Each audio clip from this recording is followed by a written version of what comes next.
Salutations, ladies, gents, and all dear friends. My name is Alexander, and today we're going to be looking at something I like to call the Enchantment Amplifier.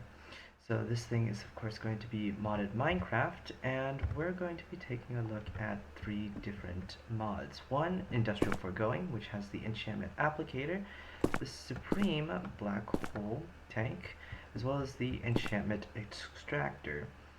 The other part we have is Botania with its crafty crate, mainly because it has a unique property that I haven't seen in any other auto crafter. Of course, we have Create's Smart Shoot for this special item. As you can see, inside there is Mimicry, which is from Alex's mobs. For those of you who know about Alex's mobs, Mimicry has the property of being able to duplicate pretty much any item that has durability. And for transport, we're going to be using Mekanism, mainly because it's customizable and makes things a little bit easier when trying to pass everything between the different devices. So we're going to start looking at the Enchantment Applicator. It takes an item from one side, say for example a golden sword, as well as an another sacrifice item. Let's take sharpness, and it's going to combine it into together just like an anvil would. Now the thing about the enchantment applicator as compared to an anvil is that an anvil will end up stopping, as you can see, sharpness 9 plus sharpness 9 will not make sharpness 10 in an anvil. However, in an enchantment applicator, sharpness 9 will produce sharpness 10. And with this, you can get up to insane values, including, I don't have it on here with me exactly, but as you can see on this example piece, we can potentially get up to level 255.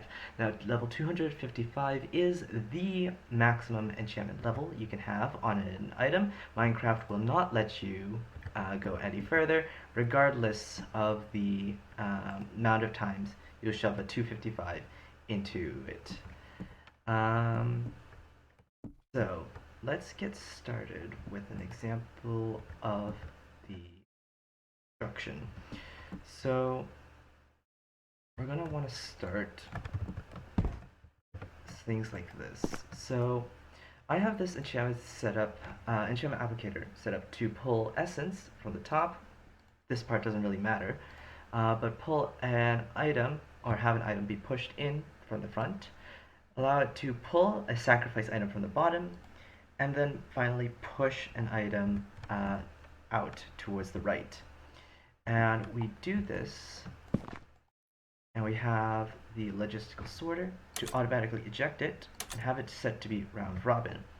Now this is because we're going to be setting it into two directions. The first direction into this temporary spot here to essentially recycle it back in for one pass.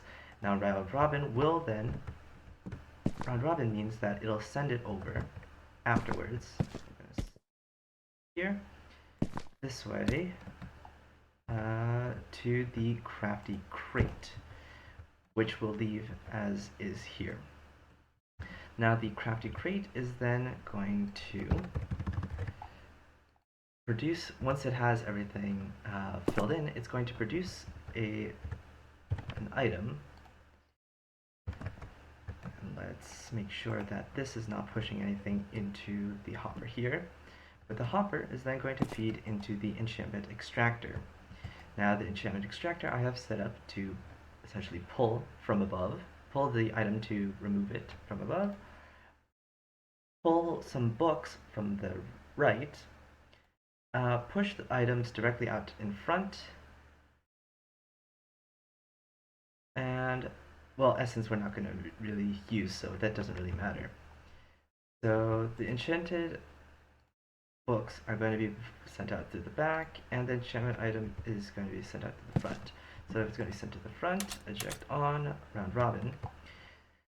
So this barrel is going to be used essentially as the input for the enchantment applicator. So we're going to have to set this to pull, so it's going to take any item from that ends up in here straight into the enchantment applicator.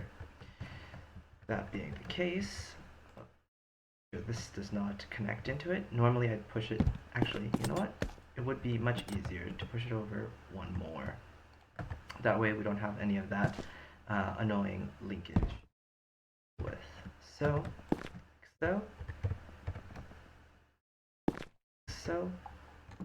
order here, set to object on, round robin on.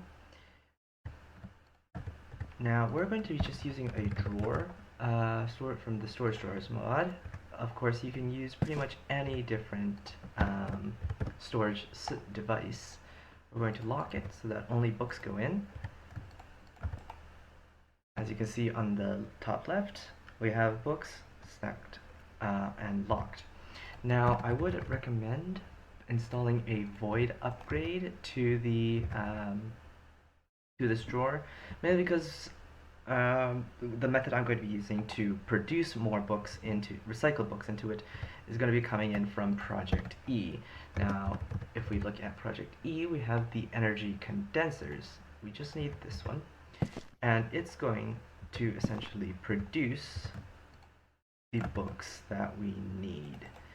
So if we take a book from here and up to here, any items that have an EMC value, such as the compacting drawer, you can see the EMC tag. You can essentially cycle in and it'll start producing materials which are going to be pulled into this area here. And once this drawer reaches its limit, as you can see, stack limit of 128, all other books are going to be voided in. Now this, I'm not entirely sure what would happen if you let the EMC just continue to stack up in here, but one problem is that the material that we're going to be pouring into here will be unstackable and will eventually clog up this interface and potentially break the system. So with this thing set to round robin, we're going to hook up the logistical transporter to produce the enchanted item. It's going to cycle between here and our energy condenser there. So now the last part of the system, we've made the enchantment producer, we have the enchantment extractor, and now we have the auto crafting area. There's something more that we'll need to do there, but we'll get to it later. So what we want to do is a smart chute with 8 mimicry inside this system. So as you can see, the smart chute from create mod will push, we have it set to,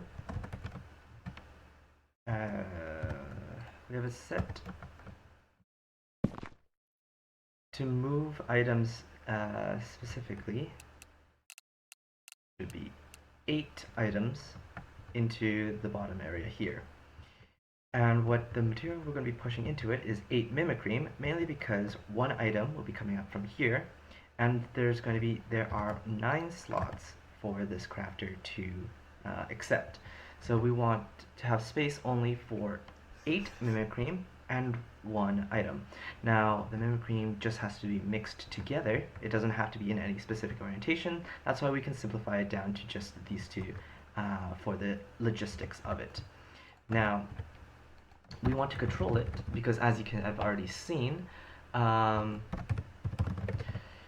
smart chute will quite literally just produce or keep sending items straight into the crafting crate and immediately fill up all the available slots, and we don't want that. We just want 8 in order to be able to have a device or an item come into this area to be crafted. So to do that, we take a comparator. We're going to grab some, we'll use some slime because slime's fun. We're going to be using a comparator to read the output and send that signal essentially using creates pulse repeaters. So the redstone pulse repeater will take any input and basically repeat it once, even if it's a strict on, as you can see from this demonstration. Create has its own tutorial in the menu, just pondering, and that's good enough to get a better understanding of what it does, what that specific block does on its own. But what we're going to do is have it set up so that the pulse is going to send to a specific I want to send it over and up. Actually, we're going to set this here, set this there. Now I'm just basing this off memory, so of course it's a little slow. Go. That we can slim it down a bit. We're going to have another pulse repeater here. Set this one specifically to 7 ticks, and the timing here has to be about 7 or 8 ticks, mainly because any more and we're going to have the issue of a bunch of useless mimicry falling into here and blocking up the entire system, and too little and this chute is not going to send materials into the crafty crate when we want it to. So with that, we're going to be using another one of Create's devices, the powered latch, which has a system to turn on when it's powered from behind and to turn off when powered from the side. We're going to set it to on so that this locks the hopper as indicated by a highlighted red area. And we're going to basically just empty, there it is, this slot there. And we're going to replace the hopper so that it has 8 creams set ready to send in. And currently it's locked, so it will not push anything nor pull anything out from the top. And we are all set with the auto crafting area. Now, back to the enchantment applicator. We have, so all these just make it a bit faster and less resource intensive on the power side.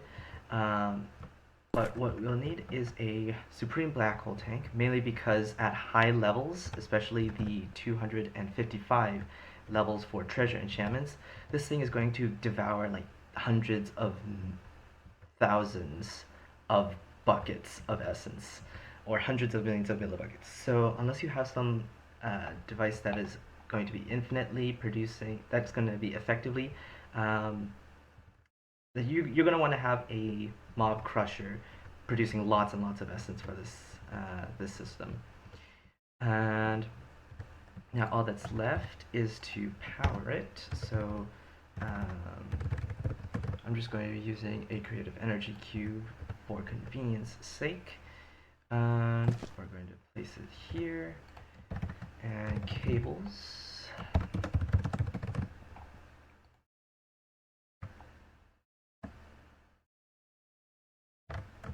It's going to feed it so that this thing always has power, as well as power this device here, the enchantment extractor, because it also needs to be powered. Now, if everything is correct, which I hope it is, this thing is going to be pulling from the front and it's going to pull from the bottom. So if we take something like our sharpness 10 sword and tend to add a hopper to the front just for its sake, so that we can essentially shove that in, gets pushed in. Needed to go. Alright, so now we have the golden sword here.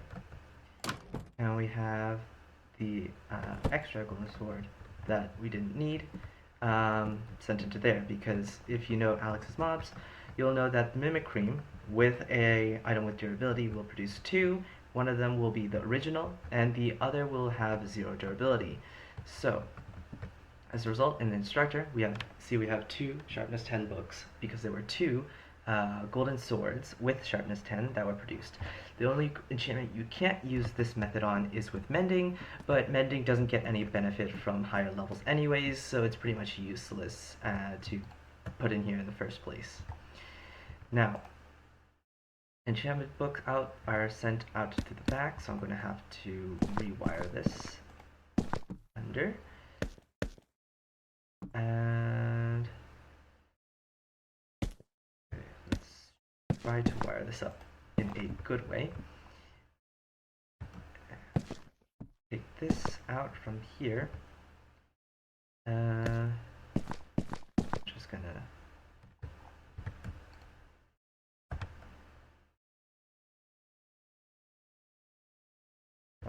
did I mess it up already? Okay. Doesn't look like okay, they didn't send, which is good. So in order to send these, yeah, we're going to want to, since we have Industrial Foregoing has set it just to be enabled, we can either change that to push, or we can use Mekanism's pull to extract it from there. And as you can see, we just had it enchant. So we see we have sharpness 11, sharpness 12, and that'll keep going until you reach the sharpness 255. Now with sharpness 255, this machine will still be producing, because it's essentially is just a cycle of infinitely looping the enchantment books over and over again, perpetuity until all the essence disappears, or it becomes no longer feasible for the system to actually produce stuff. So the way I've discovered fits to managing it is to set up a redstone QIO adapter, and we'll set it to, let's say, books, set that to 255. So this thing is currently set to run with no redstone signal. If we grab a lever,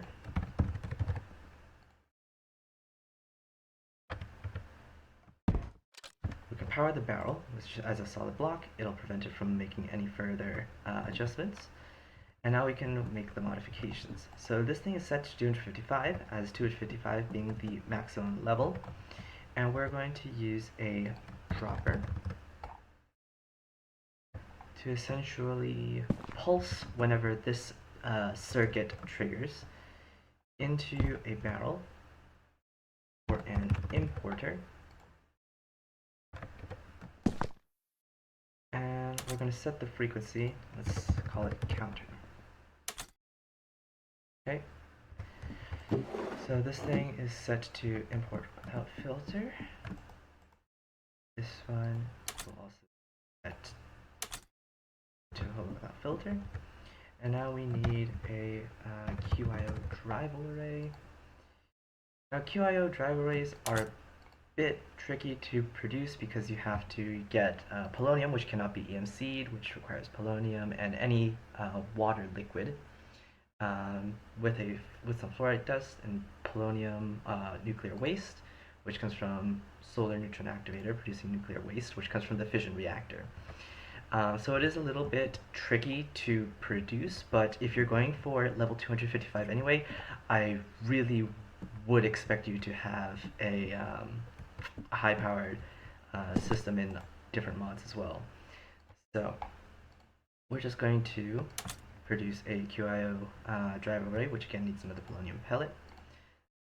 Now we're going to set the frequency to counter. Now take a QIO dashboard now, set the frequency to the counter. We now have some space to work with. So if we put 255 books into here, we will see over here that this thing has now triggered and has locked the enchantment applicator. This will prevent any essence from being wasted, um,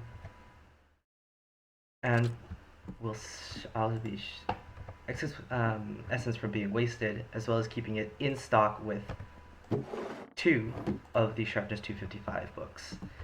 So, if we take a look here, we have currently Sharpness 29.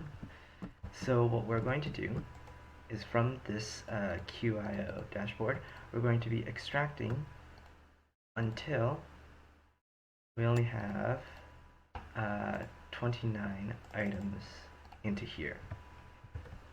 The rest of these are going to be put into here.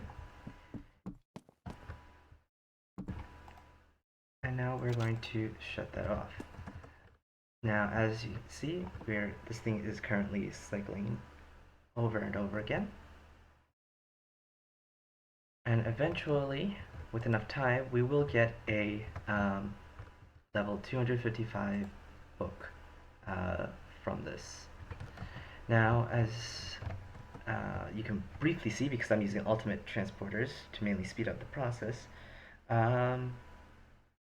there's a golden sword with 0 damage going into this barrel, and the golden sword with 0 durability is sent into here to produce more books to help fuel this. This way, in survival, you have pretty much a renewable source of books so that this thing can sustain itself, as long as you have an input of essence into here, as well as an input of mimicry. Now, if you're using Apotheosis, you can fairly easily make a mob crusher, grind a mimic cube spawner,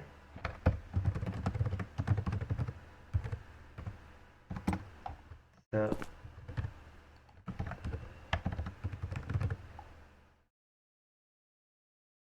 cube spawner, and with that, you can fairly reliably keep producing mimic cream as well as essence if you use a mob crusher, which pretty much just will,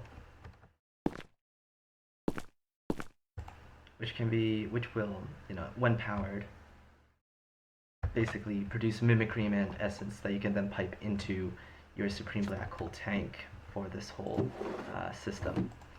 The good thing about the QIO counter is that you can see, while this thing is running, what level the enchantment currently is at. As you can see, we just went from 60 to 61, and after a while, usually a long while, you will have level 255 books, and that's pretty much this entire circuit in a nutshell. Yeah. The enchantment applicator is entirely much like an anvil. If we take a look after one pass,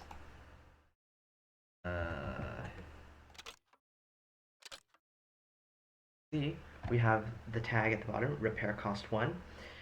It will follow the same issues or mechanics as a regular anvil. So if you're continuing to work on trying to stack multiple enchantments onto a sword with the enchantment applicator, as you can see from this example item, the repair cost will get very high, 163,383.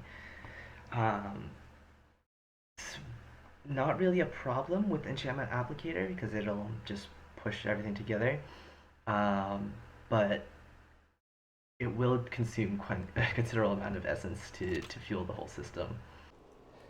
Hello, Editing Alex here. I was originally going to talk about the mechanics of the Mana Enchanter, which you'll see beneath me, but then I realized that things I had tested previously weren't producing the same results on the second pass, so I'll need to do a bit more research on that.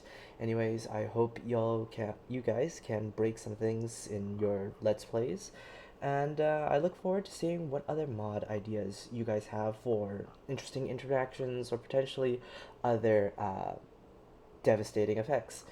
So keep being classy.